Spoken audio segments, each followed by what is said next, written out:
Hey, I'm Jordan. And I'm Ashley. We're the founders of For the Good, a community created to empower and elevate you to live a purpose-driven life.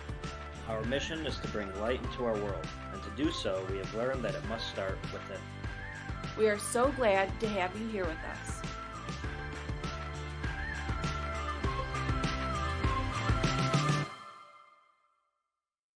Hey guys, so glad to have you join me today. I'm really excited to record this podcast because I know that it is incredibly important for us to have these conversations because too often, as I've mentioned before in our messages, our society can teach us to just move on. And those three words, they really don't help anybody. We really have to remember that it is so important to be able to feel the way we do through our grief and really navigate what this looks like in the best way for us, in a healthy way. And I know that this year has been especially difficult for those who have lost a loved one. So know that I am holding you in my heart, and I pray that these words reach you and touch you to be able to learn how to navigate, to find that hope and healing that you're looking for. To backtrack just a little bit for somebody who is listening for the first time and might not know about my background and my story, my dad passed away in 2015. So this is a space that I have dedicated my life to, knowing that I'm being called to be able to uplift people in this space and share my story. Thinking back, it's one of those things that we always think to ourselves, how could I ever navigate the loss of somebody that I love so much, whether that be a parent, a spouse? And I think the key is that in that time when we are thinking about how we would handle this, you think to yourself, I don't know if I'm strong enough to be able to handle something like this. But let me tell you, this is where I drew out my greatest strength. For a while before that, there were thoughts in my mind, every now and then about wondering if I was enough or if I was strong enough to do these hard things. And then my dad died. And when something difficult like this happens, you have two choices. And it kind of goes back to what we all know as fight or flight. You can either run away and say, I don't want to handle this. This is too hard. Or you take a step forward and do the hard thing head on. And I learned more about myself during this time. Just talking about it right now, it makes me feel emotional because I've never been so proud of myself as I was during this time. I learned that I am strong, that I am brave, I am courageous, and I can do hard things. And when my dad passed away, like I said, I had the choice. Am I going to take a step back out of fear or take a step forward? And I took that step forward. And my brother and I, who was 17 at the time, gave the eulogy at my dad's funeral. I was 25. And this was something out of my element to do. But I knew I had one chance. I had one chance to show up and honor my dad in this way. And even if I was afraid, even if I was scared, I would do it for him. Because that's what love does. I did, many different hard things that I think back and I just can't believe that I did these things. But I think that, in these hard places in our lives, we really learn where our resiliency is and how strong we really are. So today I wanted to share this message with all of you. I've been really wanting to talk about grief. And, we are going to navigate it more in future episodes. But I felt as though this was important right now to talk about because we are walking into a new season of the year, and this has been, as I said, difficult for many people who are grieving the loss of loved ones because it has looked different this year than it has in other years. And not only in the sense of, grieving someone that we've lost, but there are parts of this year that have come with grief too, grieving different things that didn't happen. I have friends who had their wedding planned this year and they are grieving that space where they wanted it to happen this way and it didn't work out in the sense that they really wanted to. So I feel like whether or not you have lost somebody this year, there are different spaces that people can be grieving in. And I think that it is so incredibly important for our well-being and mental health. And I'm so happy that right now people are talking more about mental health and how important it is to protect that. And I think that the first step is to talk about it. So I'm really happy that Jordan and I created this podcast to talk about different things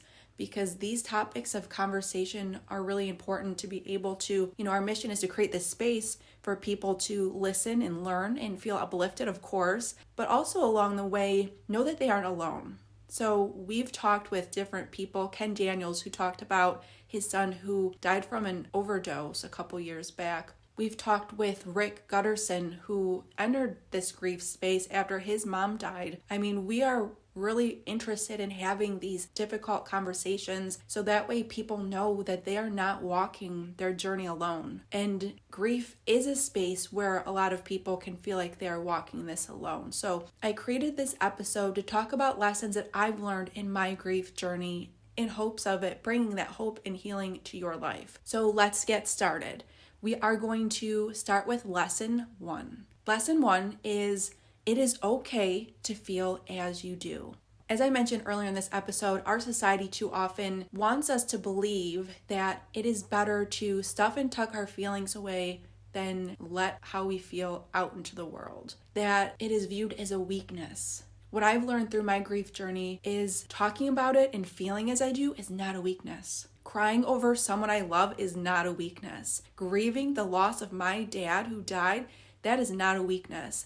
It is a strength. There is strength, guys, in vulnerability, and it is so important for your healing to feel as you do. After my dad passed away, I started going to a grief workshop, and I've talked about this many times before because it is something that is so incredibly important, but we'll get to that later on in this episode. But what I wanted to share was there was a guy in one of the groups and he lost his girlfriend almost 30 years ago. And this is the first time he said he was coming to a group to be able to talk about it.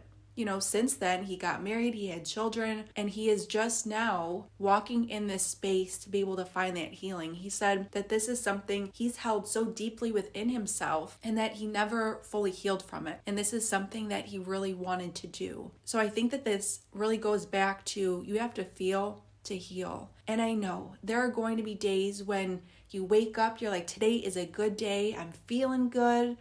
And then an hour later, you could be sitting there crying. Grief is not linear. It ebbs and flows, and you can feel one way in one moment and another the next. I think at first, after a loved one passes away, it doesn't really set in. So for me, it took a couple weeks to really start feeling these deep emotions related to my grief. And I would be driving, listening to, one of my favorite songs, Feeling Good. And then all of a sudden I turn it to something else. And then all of a sudden I'm driving, to a meeting and I'm crying. And that's not easy because when you're driving to something important, in the back of my mind, I'm like, well, I can't cry right now. I have things to do. And people can get caught up in trying to fill their time up with different things because they're like, well, as long as I keep busy, I won't feel all of these hard emotions. But sooner or later, those emotions are going to catch up to you. And it is going to be, like I mentioned, the guy in the workshop, it is going to just come rushing into your life because these are all unresolved emotions that you have been holding on in the inside for years, or in his case, decades. So I think that this is such an important one to really get that healing that you're looking for, that you have to feel the emotions that you do. I recently had somebody come up to me after a speaking session and she said, your dad passed away, like you said, 5 years ago. Have you gotten over it? And as I mentioned briefly in this podcast already, you don't just get over grief. You don't get over the passing of a loved one. I was taken back by her question and I said, over time, the depth of grief lessens, although it is always there. I will always grieve the loss of my dad. Maybe not with that depth of pain as I did, on day one or month one, because, time has passed and that to me lessens. Although this will always be part of my story. This will always be a part of me and who I am and who I am becoming. It doesn't just go away. We have to learn how to navigate it in a healthy way. So this is why I wanted to create this episode for anyone in this space who has lost a loved one to, number one, know that you are not alone and to share the lessons that I've learned along the way. And this is a topic that I am going to be talking about more in future podcasts, so make sure that you tune into that. But also, on social media, I share videos and messages about healing and hope. No matter where you are in your grief journey, there is hope and healing. I want you to remember that, because on the darkest days, it might not feel like that is attainable, that you will ever be happy again, because this person that you have loved so much is no longer here. But I promise that there are brighter days ahead, and that you are going to look back and absolutely stun yourself with the strength that you've had in this season that you are walking right now. And I know that it is a difficult season, but like I said, know that you are not alone. The second lesson is community is key. Like I mentioned just before, I started going to a grief workshop, and it was incredibly transformational for me.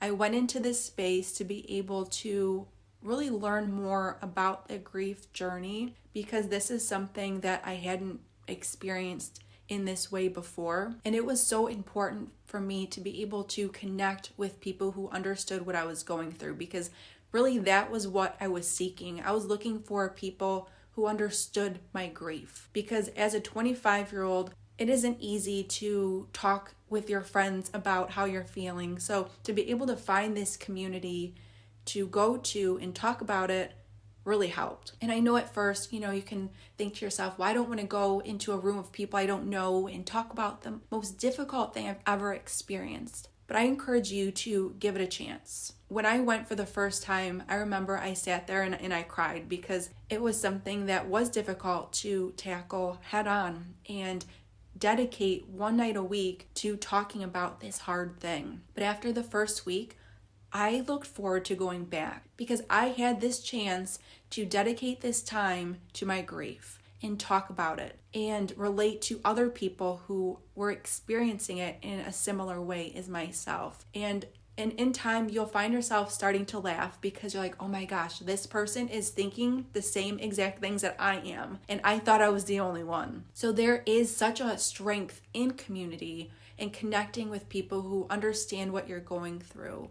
And, if this group setting isn't for you, maybe one-on-one would work better, and that's perfectly fine too. But the key is to find someone to be able to connect with, who will be open to listening to you talk about this person and how you feel as you navigate this. Even if it's a trusted friend, I think that it's important, like I said, to go back to the first lesson I talked about. You have to feel to heal, and it's so important in that space to also talk about it.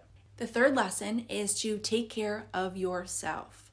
In grief, sometimes we can get caught up, like I said, in all of these emotions, and it's really important to take care of yourself in this space of self-care, because when you are grieving, you can feel like nothing else, matters, that you are navigating through this hard time, but it is important to continue to take care of yourself. This can look like journaling, taking a yoga class, going for a walk in nature, going for a run, whatever this looks like in your space.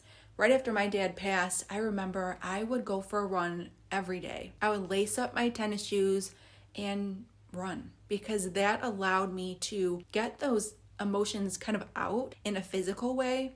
And it felt really good just to be able to go out and move my body and clear my mind. So I feel like everybody in this new grief space really needs to learn that it is very important to take care of yourself along the process, because you can get caught up in thinking about everybody else around you, or like I said, really keeping busy, but at some point you just have to quiet yourself down. And like I said, all of these things kind of go hand in hand in the sense of making sure that you are taking steps forward to the hope and healing that you need. Lesson 1 is it is okay to feel as you do. You have to feel to heal. Number 2 is community is key. 3 is take care of yourself. All of these things I learned throughout my grief journey, and I think it's so incredibly important for us to fill yourself up with all of these things. And as I said, get connected to a group in your area. There are churches and organizations that offer these services and oftentimes for free. So I think that it is important to learn more about, what this grief looks like rather than like just stuffing these feelings away, because it is important that you learn to honor your loved one in this space. And two, I want to add to this is something that I learned in the workshop. On the last day, we went into the workshop and they had us write down, how will we move forward by honoring our loved one? So right now, I would like you to take a moment and reflect on this question and write down how you will move forward by honoring the person who has passed. For me, I wrote down, I will honor my dad by helping people in the grief space, because this is something that I feel like God is navigating me through to my greatest purpose, and that I'm being called here to share my story. Because when I went to the workshop, I realized that I was the youngest person there. And it's not because I'm the only 25-year-old who has lost their dad. It's because there aren't enough tools and resources for teens and young adults in this space. Along the way, we experience what I call pings of pain, different moments along life's way that remind us that our loved one is no longer here. For me, most recently, Jordan and I got engaged 2 years ago. We got married last summer. We are talking about having kids. So all of these things are big moments that my dad was not here to experience with me. And it really helps to be able to have a community of people to talk and connect and learn. And I'm dedicating my life to helping people in this space. I've written my book, The Mountains We Climb, talking about, my personal grief journey and navigating through your own mountains, and also speaking at events and writing blogs and talking on podcasts to be able to open up this space and allow other people my age to know that they are not walking this journey alone. So I want to thank you so much for joining me here on our For the Good podcast. I pray that these words touch your heart and really bring you into this space of hope and healing. If you have any questions about the grief journey, I would love to hear from you. You can send me an email at hello@forthegood.com.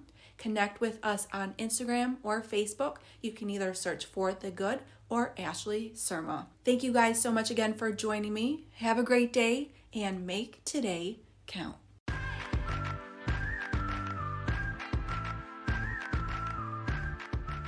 Thanks for joining us at the For the Good podcast. We would love to connect with you. Join us on Facebook and Instagram at For the Good Official and our blog at forthegood.com. And be sure to subscribe to our podcast so you never miss an episode. Remember, a positive mindset is the beginning of true happiness, not just for the good of the individual, but for the good of the world.